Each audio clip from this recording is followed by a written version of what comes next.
جو جنگوں میں ہلاکت کے ذرائع ایجاد کیے گئے ہیں، امر واقعہ یہ ہے کہ ان کی کوئی مثال پہلے نہیں تھی، کوئی تصور تک نہیں ملتا۔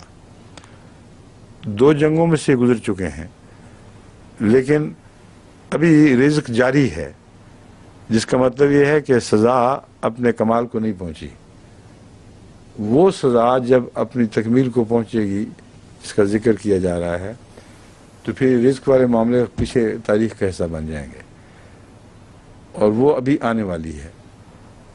اور مجھے ڈر یہ ہے کہ ان کو جو جرائم کی توفیق مل رہی اتنی جلدی یعنی پچھلی جنگ عظیم کے بعد انہوں نے کافی سبق سیکھے، مورالٹی پہ زور دیا، ریسزم کے خلاف بہت مہمات چلائیں، اور انسانیت کے حقوق پر غیر معمولی محنت کی۔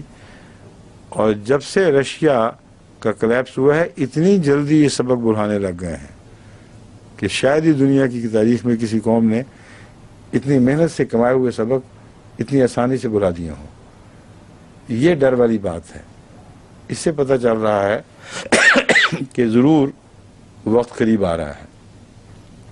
اس سلسلے میں نے ایک دفعہ ایک رویا بھی دیکھی تھی، بچوں کو اپنے سنائی تھی، وہ کئی سال پہلے کی ہے، تاریخ صبح تمہیں یاد ہے؟ وہ جو پہاڑ رشیا کے شمال کی طرف سے پہاڑ پگھل تک ہیں، کافی دیر ہو گئی ہے، پتہ کرو وہ اس انقلاب سے پہلے کا ہے یا بعد کا ہے رویا وہ بہت ہی واضح ہے، جس سے اندازہ یہ ہوتا ہے کہ ہو سکتا ہے کہ میں بھی دیکھ لوں وہ دور جس میں یہ خوفناک عذاب نازل ہونے اور آخری فیصلہ کن جنگ ہونی ہے۔ اور اس میں مونا تو مجھے دکھائی گئی ہے، 7 بچے بھی ہیں، مگر مونا خاص طور پر کار میں آگے بیٹھی ہوئی ہے۔ اور وہ رویا میں نے بتائی تھی آپ کو پہلے کہ نہیں، یا اس میں درس میں یا خطبے میں کبھی نہیں تو پھر ضروری ہے بتانے والی، وہ تو ایک امانت ہے۔ ایسی عجیب رویا جو اکثر جو رویا خدا تعالیٰ کی طرف سے آتی ہیں وہ وہم و گمان میں ویسے آ ہی نہیں سکتی۔ میں نے دیکھا کہ میں رشیا کا نام تو نہیں ہے، لیکن یہاں سے جو میرے ذہن میں سمت ہے وہ رشیا کی سمتی ہے، اور رشیا کا بھی شمالی حصہ، وہاں ایک بہت بلند پہاڑ ہے۔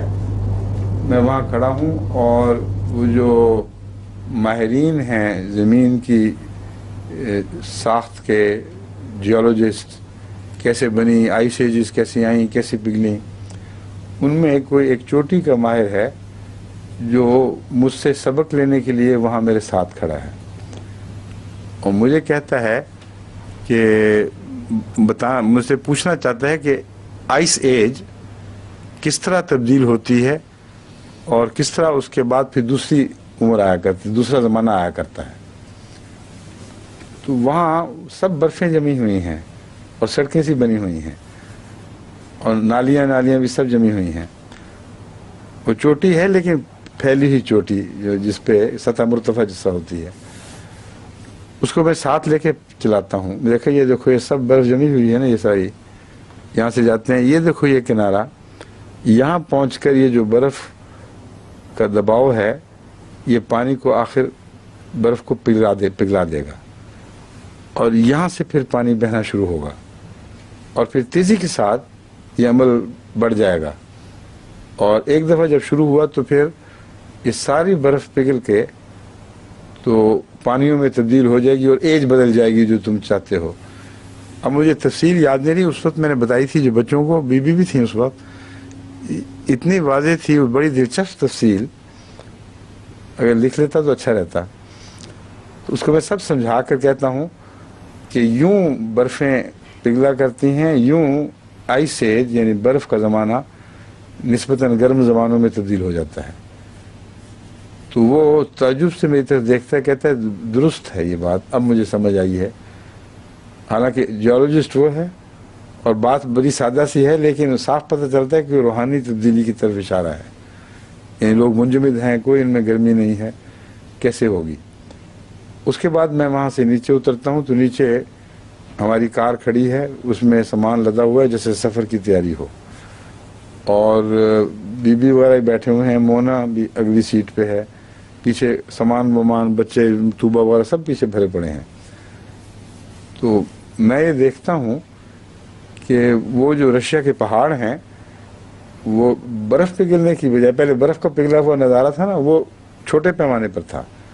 اب سارے پہاڑ بھر ہو جاتے ہیں اور چوٹیوں سے ڈھلکنے لگتے ہیں، wave after wave after wave. جس طرح لہریں چلتی ہیں اس طرح پہاڑ اتر رہے ہیں نیچے. جیسے کسی نرم چیز کے ڈھیر کو زیادہ اونچا کر دیا جائے تو وہ خود بخود ڈھلکنے لگتا ہے، اور وہ ایک سمت میں آ رہے ہیں. اور میں دور سے دیکھتا ہوں نظارہ تو ساری دنیا بھاگی جا رہی ہے.